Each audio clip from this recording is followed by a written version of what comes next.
Hey, I know things are tough. Things are tough right now.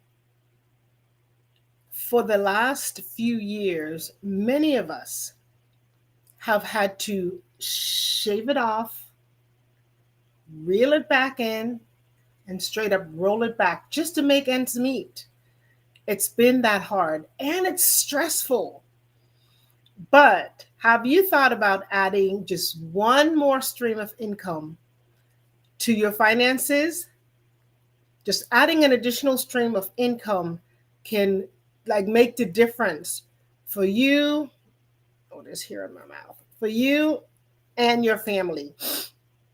So despite the stress, have you thought about, or instead of the stress, have you thought about adding an additional stream of income? Well, I'll stay tuned because I'll tell you what I did, what stream of income I added that really, really helped me. If this is for you, please stay tuned.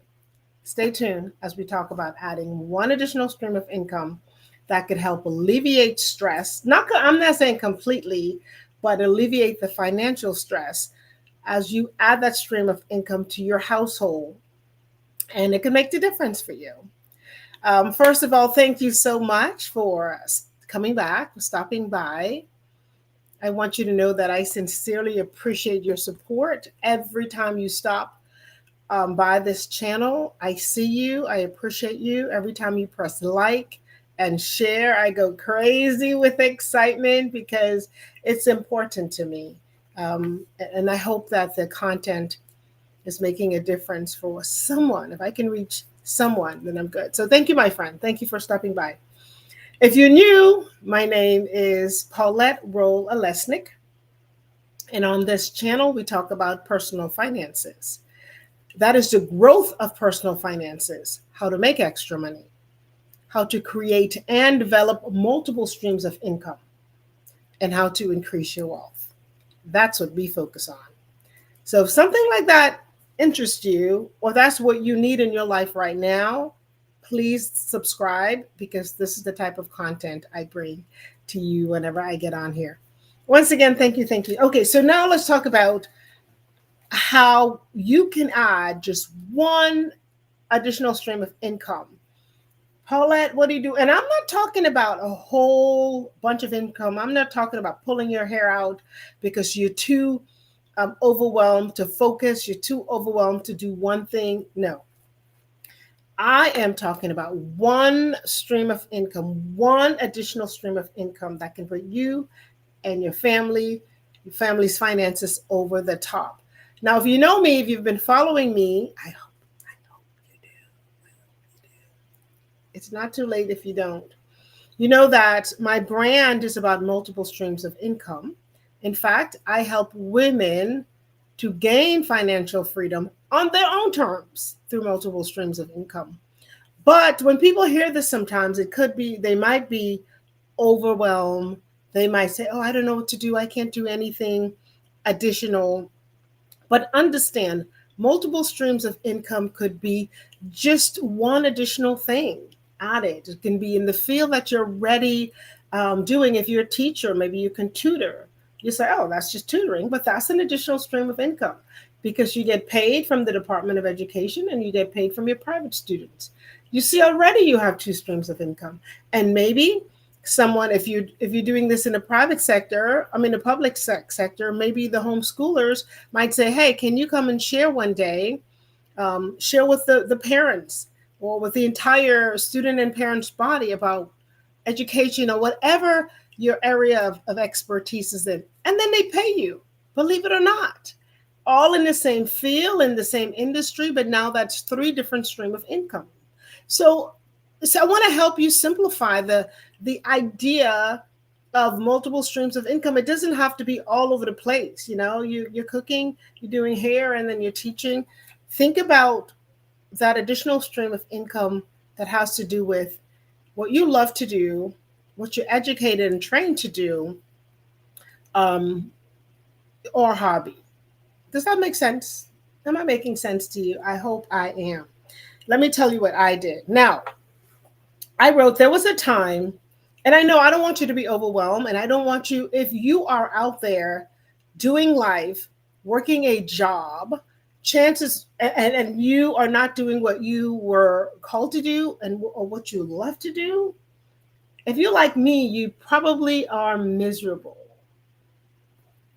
Who am I talking to? Who am I talking to? All right, all right. I'm not pointing no fingers. I'm talking to me because there was a time when I did go on the man's job, 9 to 5, for years and years and years. And I was miserable.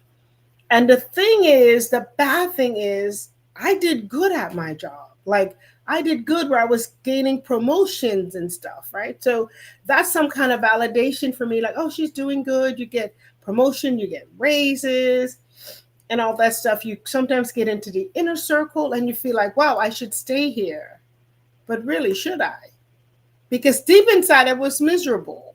I was miserable. I did go to the 9 to 5 job and I did well because I got raises and I got increase.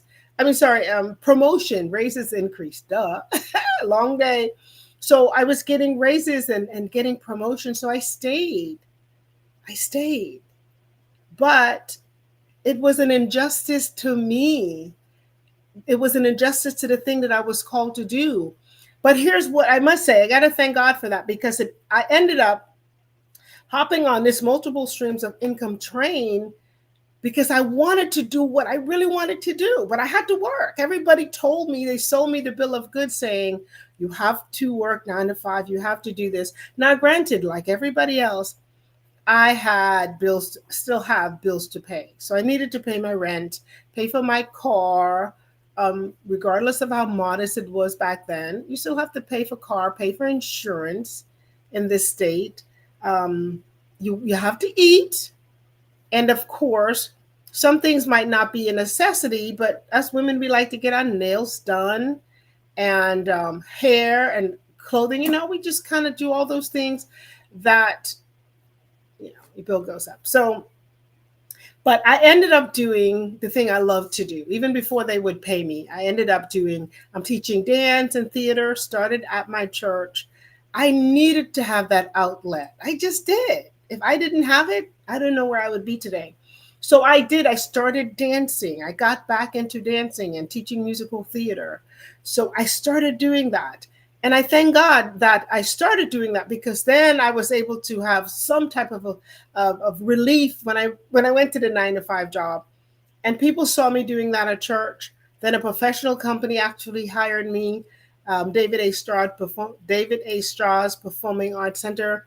So they hired me. Now I'm an instructor there, became an adjunct professor, and then I wrote a book. I don't know if you can see that. It's called Dare to Dance with Him. And then, so I wrote a book on dance. And once I wrote a book, people started inviting me to speak. Like, oh my gosh, we love your book. Can you come to our studio? Can you come to our church? So now I'm teaching dance, musical theater for Performing Arts Center. I am getting money from my book, and I'm traveling to speak and traveling to teach. So these things happen. So because I was traveling a lot, I thought it was maybe a good idea to create a conference so people can come to us. And so now I had multiple streams of income, but it came about because of my love, the love that I had, which is the performing arts. So now let me ask you, what is the thing that you love to do? You don't need to have 3 or 4 or 5, just one additional stream of income. What is the one thing I did and how did I do it? Now for the meat. Back in the day, I wrote a book. It's called Dare to Dance with Him. It's done me well. I've made good money from it. And probably not as much as I will on this book because I had a publisher and they did just about everything, not the cover, but they did the layout. They planned my book parties, my book signing. So the publisher did all of that for me. And I just needed to get my cases of book and sell it at events. But here is the one thing I did recently that is now passive. Well, fairly passive. I still have to go promote it. And I hope you can do it too. I wrote a book. I wrote a book on my life. I wrote a book on something that I like to do, but also to help other people. So I chronicle the very thing that I was doing so I can help people. So if you just need one additional stream of income, how about you write a book about that thing you love to do? You might say, Paulette, I am not a writer. Neither am I. I don't like to write, nor do I like to read. Sorry. That's just real talk. I read because I have to. I read because I dig for information.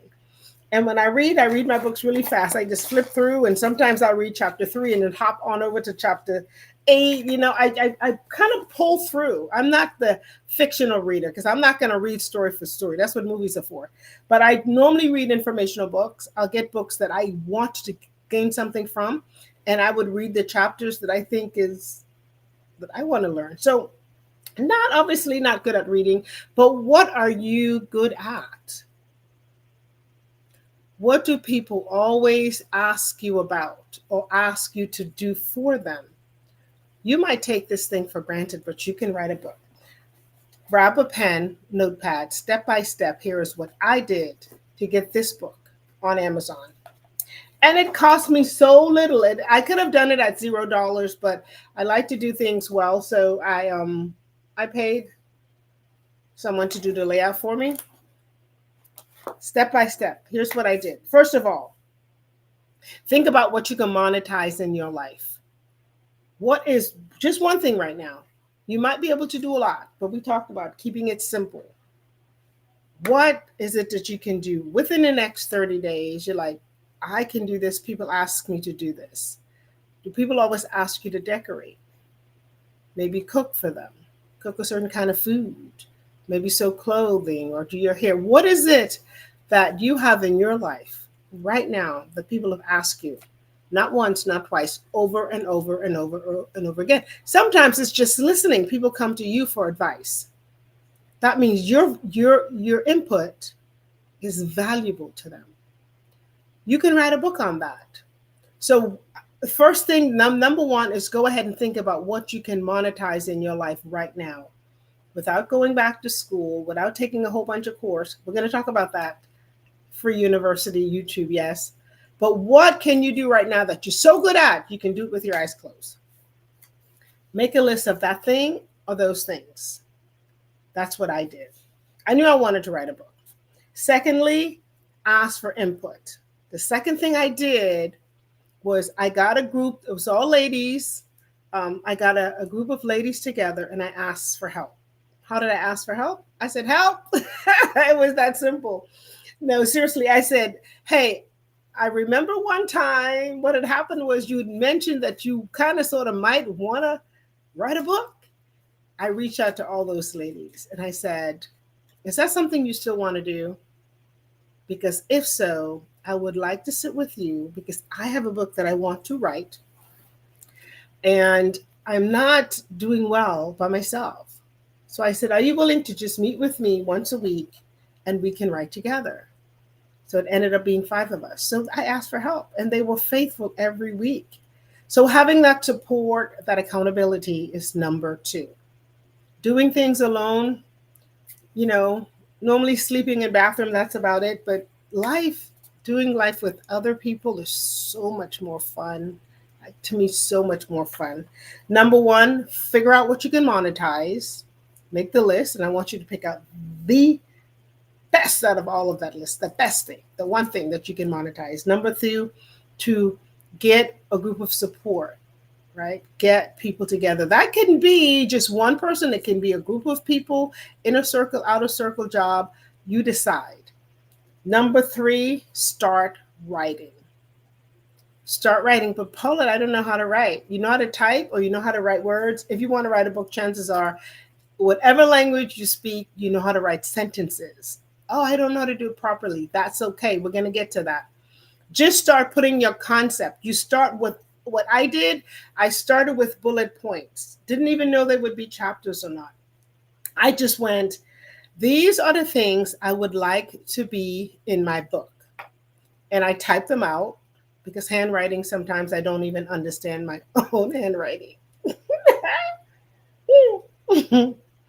So I type them out on my little computer, the one that I'm recording on right now, and I bullet point them. A lot of them ended up being my chapter. Some got trashed, some got deleted. Some people just went, this made no sense through the editing process. But just create bullet points for the thing that you want to do, right? Now you went from getting input from people to starting a framework for your book. You don't need words, just ideas. What are 4 things? Maybe 5 things, maybe just 3 things. Your book don't even have to be thick, right? I had a very thin book here I wanted to show you. This is a very thin book that I use. I don't know how many pages this is, but you see how thin this is? Very thin. This book has made this man millions of dollars. The layout is so simple. So simple. Oh, you can't see really well. But your book doesn't have to be a thick book. It can be a small, small book. But the point is, you can have something that you can document and make you money. So go ahead and create a layout, and those can become your chapter. And of course, you can always add to it as you write on a weekly basis. So number 3, you're going to write. You're going to do that thing. You're going to start with your bullet points. Next, after your bullet points, so this should be like 3A, B, and C. You want to fill in subtopic for each bullet point. So let's say your bullet point is having tea with Paulette, right? That could be a chapter. It might sound silly, but I've purchased books like Emily Post, very expensive books, that talk about having tea. So as silly as it sounds, somebody will pick it up. So let's say this bullet point is having tea with Paulette. Now the subtitle could be the history of tea. Another subtitle could be why we have tea, the different kinds of tea, high noon tea, afternoon tea, morning tea, So there's 4 different subtitles, and you write 1 paragraph on each subtitle that you have. Having tea with Paulette, that's your bullet point. Why I want to have tea with Paulette. Can you write 1 paragraph on that? Yes, you can. Okay, the different kinds of tea times. Can you write 1 paragraph on that? You can Google that. You can ask Paulette. I'm from the Caribbean. We were raised under Queen Elizabeth, so I know. Write 1 chapter on that. Maybe why Paulette loves tea, right? Write 1 chapter on that. Why do you love tea? Write a chapter on that. So now you're just thinking about writing 1 chapter per bullet point. The importance of women getting together collectively to have tea. Can you write a chapter on that? Sorry, I'm saying chapter, I meant a paragraph. So now from this 1 bullet point, having tea with Paulette, you have 4 sub-bullet points. Why Paulette likes tea, loves tea, why you like tea, the different kind of teas. Now you have 4 paragraphs, and that can be an entire chapter. So when you break it down like this, you see how writing a book is much easier than you think. Trust me, this is what I did. I am not a writer. I write things. I do write sometimes, like movements and writing is how I express myself, music and just maybe because I love plays and all that stuff. I do write down things I feel. So this book was just me writing down my journey of how I became financially free. And that's what I did. I put those bullet points. Okay, let's move on to number 4. When you have, obviously in between, you have to get someone to help you. Doing life alone sucks. We weren't meant to do life alone. Go to the bathroom, maybe, rest, maybe. But find someone.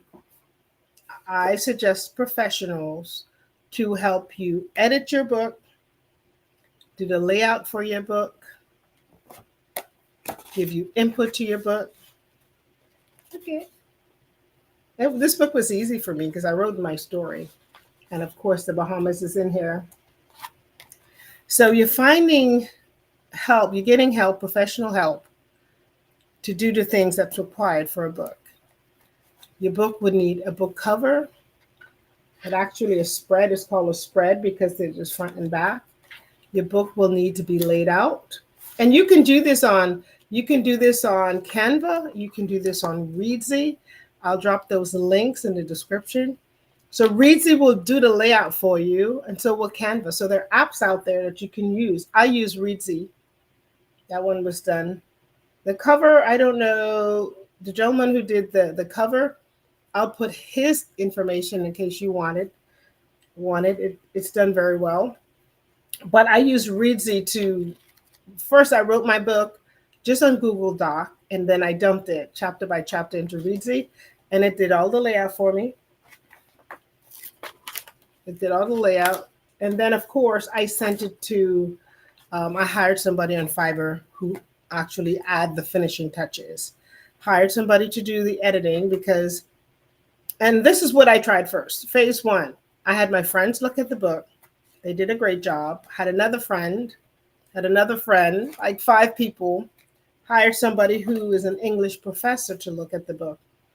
And after going to a writer's seminar, this professional, she teaches at the local university. She said, go home and read your book aloud to yourself. So I did that. I read through my book, as if I'm just reading aloud.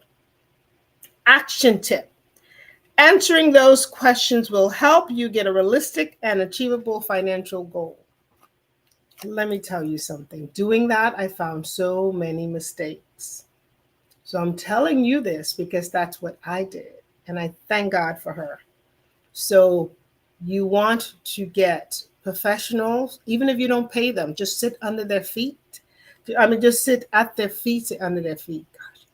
Gosh. You can do that by just going to these seminars. There's so many free workshops out there, things on YouTube. You can watch, you can listen, you can just call somebody up and ask them questions. That too is education, because that's part of what I did. In addition to hiring someone professional, I literally just asked questions, and I put myself in a place where professionals were, professional writers.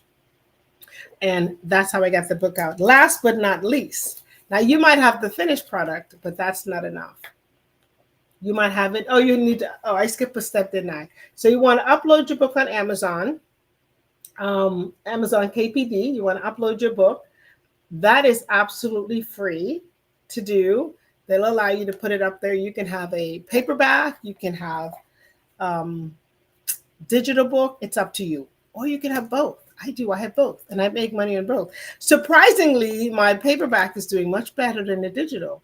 I expected the other way around, but hey, because that one is half the price. But I'm not. Hey, I'm mad at y'all for buying my paperback. Keep buying them. Thank you.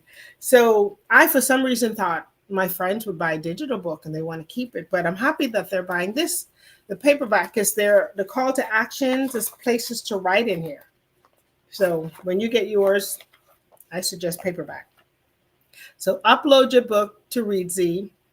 Readsy, and then upload it to Amazon, KDP. There's no cost for either of those, like zero cost. Last but not least, you want to market your book.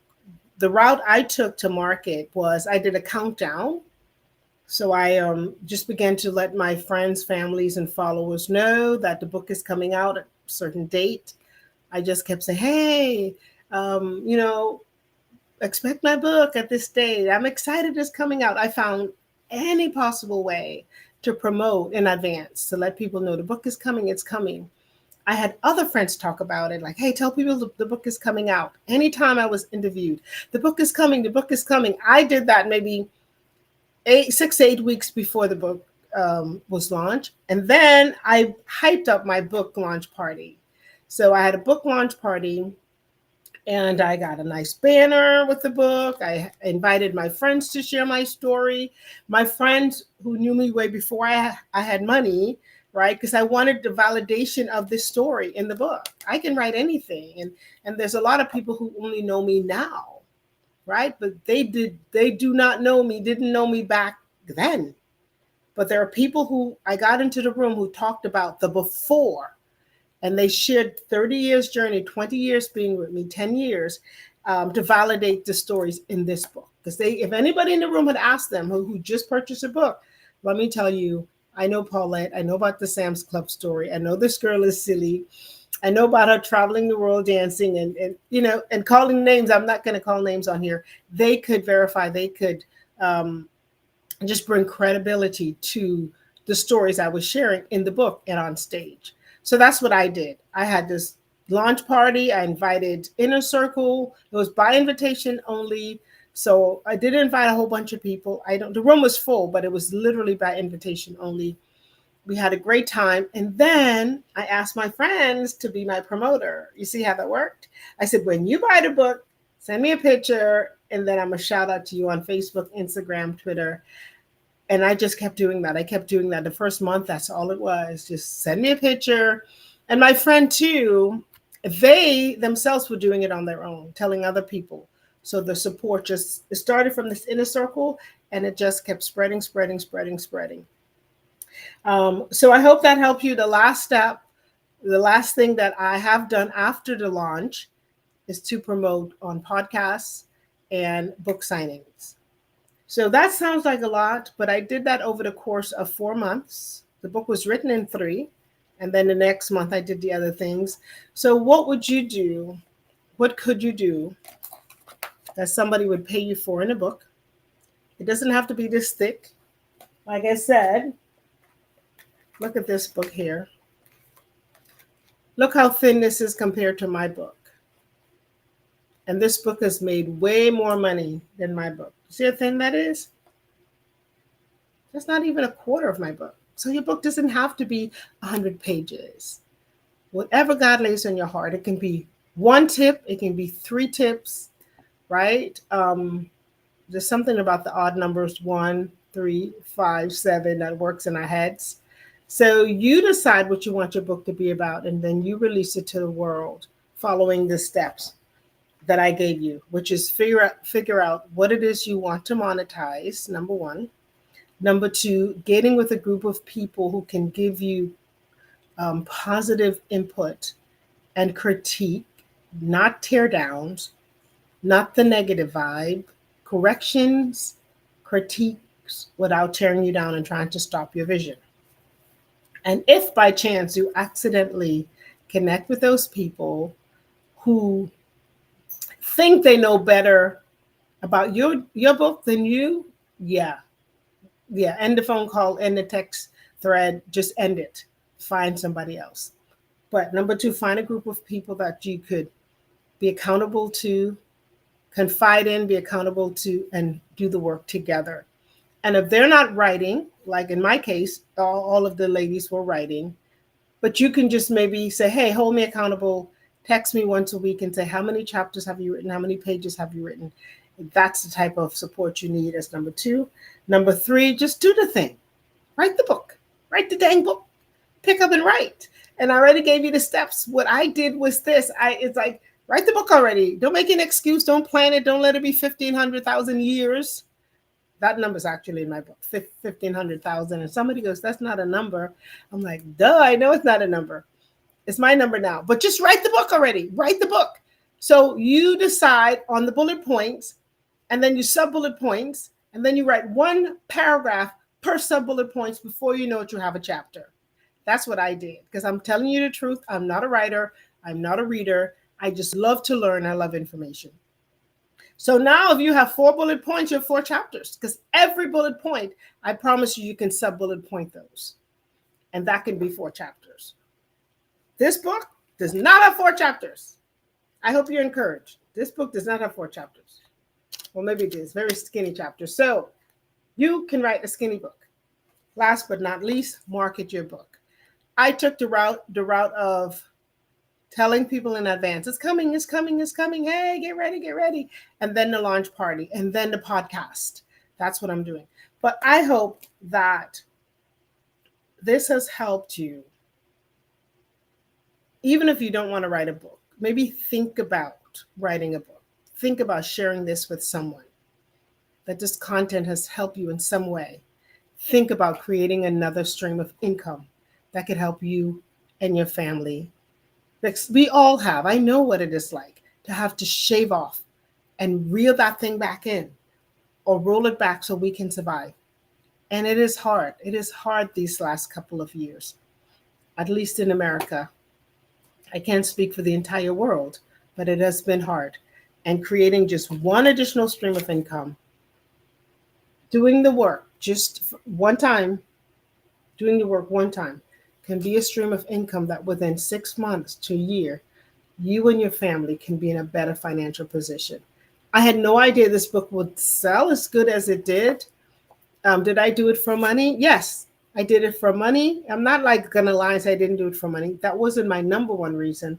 My number one reason was to really help women, the women I see hurting, to stop the pain of financial lack, to teach them some of the things that God has shown me, my mentor has shown me, that brought me to financial freedom. So I was chronicling, I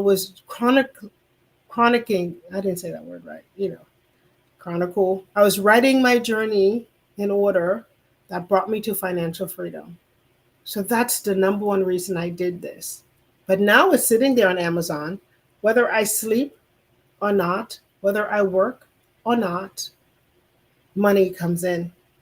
Money comes in my account. Ladies and gentlemen, because there's been quite a few gentlemen that sent me pictures. If Paulette Rolle-Alesnik, the girl who grew up in a little green house on the hill on the Atlantic Ocean in Roeville, Exuma, Bahamas, if I can do it, I promise, you can do it too.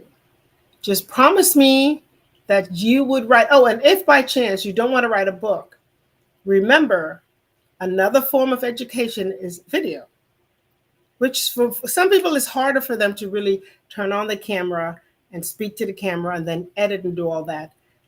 They find it like, oh my God, it's like it's heart-wrenching and scary. Sorry, I'm distracted by my dog. If you only see what I see right now, you laugh. So video, you can go ahead and produce videos if that works for you. But the thing about videos, you'll have to produce them over and over and over again and create the content constantly. But you can do that too. But when you write a book and you put it in the Library of Congress, it's there for life. It's there for life. Your name is on that thing for life. And even beyond your death, this book can make money if it's relevant. Like, my book probably would surpass me, and I'm sure some things will change financially, but numbers are numbers of money. Money is money is money. And I believe beyond my life, people would benefit from this book. You can do that too, because if I can do it, so can you.